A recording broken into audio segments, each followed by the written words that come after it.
Welcome to Grandad Stories. We are starting a new channel of stories from inside this head. These stories I've been telling for many years to my children and my grandchildren. I hope maybe you'll like them. So please stick around and see where they lead, because at the moment I don't even know where they'll lead. So who knows, they may get interesting. They're going to be short, just long enough for a child to listen to as they go to sleep. So we'll start with our first. Our first story is about a young boy named Oliver. He was a much loved child and very lucky in that he had two bedrooms, one in his mum and dad's house and one in his nana and granddad's house. Now his mum and dad's house was a perfectly normal suburban house. Nothing unusual about it at all. But his nana and granddad's house, well, that was a bit different. That was a very, very strange place. Things happened. Things like you put something down, you look away, 2 seconds later you look back, it's gone. You search everywhere, you can't find it. Then 2, maybe 3 days later, it turns up in a completely different room, looking like it was never missing at all. Now sometimes Oliver shared the bedroom in his nana and granddad's with his cousins, but on this occasion he was alone. He was playing in the bedroom while his nana was downstairs in the kitchen preparing dinner. Then a strange thing happened. The door swung all by itself and closed with a loud click. As he opened the door, he had an even bigger shock. Instead of the landing at the top of the stairs with the doors to the other bedrooms and the bathroom, there was a wide open field with a path running across in front of the door. Oliver somehow, though he doesn't even remember later, stepped out onto the path, probably more in shock than with any great thought behind it. And he looked up and down, but couldn't see anything. The sun felt warm on his face, but then he heard the door swing and click again. He turned, lunged at the door to try and open it, but by the time he hit where the door was, it had turned to smoke, and Oliver went straight through and landed on his face on the floor. He got up, didn't know what to do next, but thought, well, I better look for some people or somebody to help me.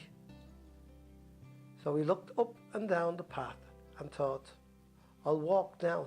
It's probably easier to walk that way, and I don't know how far it's going to be. And there are usually people near rivers in valleys. So he walked down. In the distance he could see some great trees. As he got closer, he was surprised to see around this forest was a great fence with a monstrous gate blocking the path. Oliver walked to the gate and pushed, but the gate wouldn't move. It was way too heavy for him,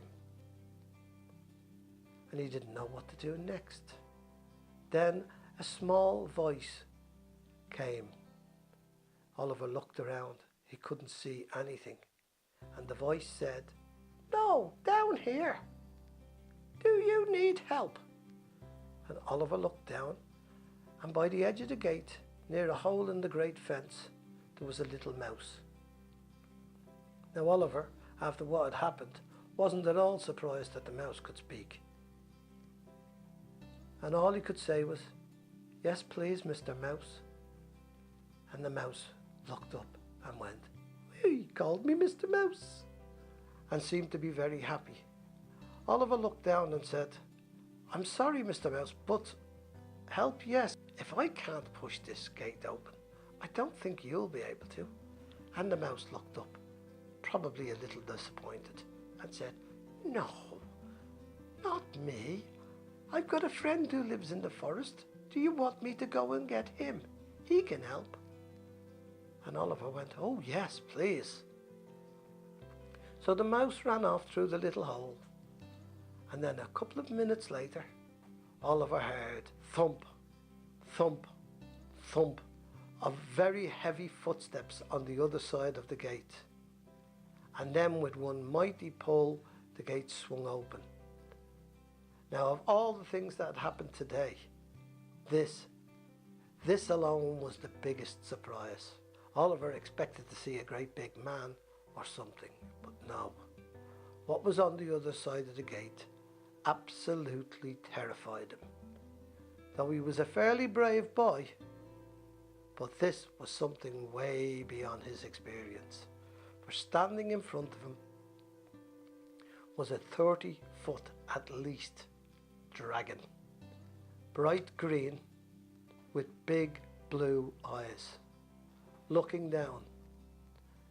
His sharp teeth seemed like razors. Oliver thought, is this thing here to help me, or is this going to eat me? Have I become the new snack? But to his great surprise, again, the great dragon bent down and said, pleased to meet you, sir. I believe you are in need of some help. And Oliver almost fainted. And he went, yes, I've been trying to get home. I came through a door and it led me to your field. And the dragon went, well, it's not really my field, my forest, not my field. But yes, I can help you. Oliver didn't know what to do, but he had no choice. So the dragon kneeled down and got as low as it could. Oliver and the little mouse climbed onto its back. When he climbed on, he held on tight to scales that were as big as Roman soldiers' shields. And the dragon stepped through the gate, put his great big front paw on it and swung it gently closed. And then it took 3 steps, spread its mighty wings and rose up into the air. The dragon done a great circle. Oliver could see where he came from. In the distance, on the other side of where the door was, there was a great mountain range. But the dragon swung around in the air, doing great loops, getting higher and higher. And Oliver could see the extent of the forest that he had come up against. It was enormous, and the dragon flew over it. Very low now, it swooped down, almost touching the top of the trees, and gaining speed all the time. The dragon flew on for some time until it crossed the expanse of the wood. And then on the other side, the ground opened up again and became great pasture lands. And the dragon flew on. In the distance they could see another mountain range, leading in from either side to make a great big V. And in the middle was a tall hill. On the top of the hill there was a building. Now Oliver couldn't quite make out what the building was, for it was a long way away. He wasn't sure whether it was a big hill with a big building or a small hill with a small building. But as they moved on at great speed, he realized it was a long, long way away. Below him the land looked very damp and swampy. He passed over a road and on he went towards the great mountain range in the distance. And as it got nearer, he realized that it was indeed a great hill with a castle on top. But not just an ordinary castle, not your Disneyland castle. This was an unusual castle, like everything else in this world. It had great circular walls with turrets seemingly at the 4 quarters. In the middle between 2 of them was a great big door, like a drawbridge. But in the centre, where a normal castle would have a keep and maybe a tower, this one didn't. It had a great, massive stone circle, a great big ball of a building. They came closer and closer, and the dragon spread his wings and flattened them out to catch the air to slow them down. And he landed as gentle as a feather in front of the main gate of the castle. He lifted his front paw and knocked gently on the door, but the echoing inside made it sound like thunder. Now Oliver slid down off the dragon as best he could. The dragon helped him by putting out his front paw to break the fall and gently left him down on the ground. Oliver stood up, shook his head, tried to get his bearings because he was still dizzy from such an enormous flight. And the door of the castle opened. Inside stood a tall man with a coat that dazzled Oliver's eyes. It was like the door when it first changed, multicoloured. So Oliver looked up and the great man walked out, his coat now seeming even brighter in the daylight. And he said, "Hello, you must be Oliver. I've been expecting you." And the dragon stood up and said, "Yes, Majesty. This one came knocking on my gate, and Mouse came and told me, so I brought him to you." So the king said, "Thank you very much, dragon. Come, Oliver." And Oliver followed him in through the gate into the castle. And they went inside this great big circular room. And all around there were doors, walls, ceilings. All the great circle inside was covered with doors. In the middle there was a great throne on the top of a raised area, with stairs on all sides leading to the top. They walked up. He sat on the throne and Oliver stood beside him. And then Oliver felt dizzy, so dizzy he had to put his hand on the edge of the throne to stop himself from rolling back down the stairs.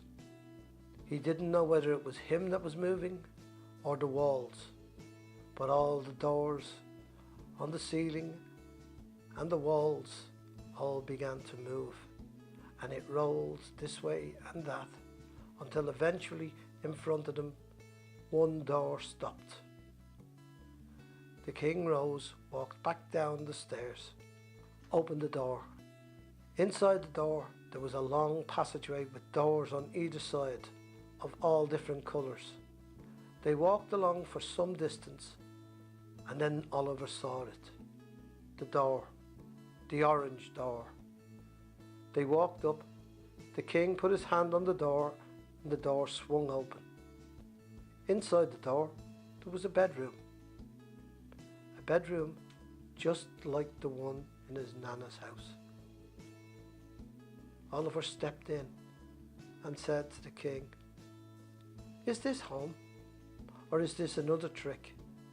And the king said, "This is home, but you may see the door change again. If you would like to come through, please be my guest." Oliver closed the door slowly, keeping an eye on the king on the other side. The door clicked, and Oliver stood back because it started to sparkle and change colours. And going through all the colours again, it ended up back as a plain white door. Quickly, Oliver opened the door, not knowing what to expect on the other side. But this time, there was just the landing at the top of the stairs, with the doors to the other bedrooms and the bathroom. Oliver ran out, down the stairs like a scolded greyhound, into the kitchen, and told his grandmother and his grandfather what had happened. And they smiled and said, "Yes, you must have fell asleep. You've only been up there 10 minutes. Oliver looked, thought, That's strange. And he went back up to the bedroom and sat down and thought to himself, I must have gone asleep. But then he looked down and the soles of his shoes had mud on them and little bits of grass. And he smiled and thought, maybe it'll happen again. This is not the end. This is only the beginning. This story will run, hopefully, until we find out what is the meaning of the doors. Please like if you like. Thank you and good night.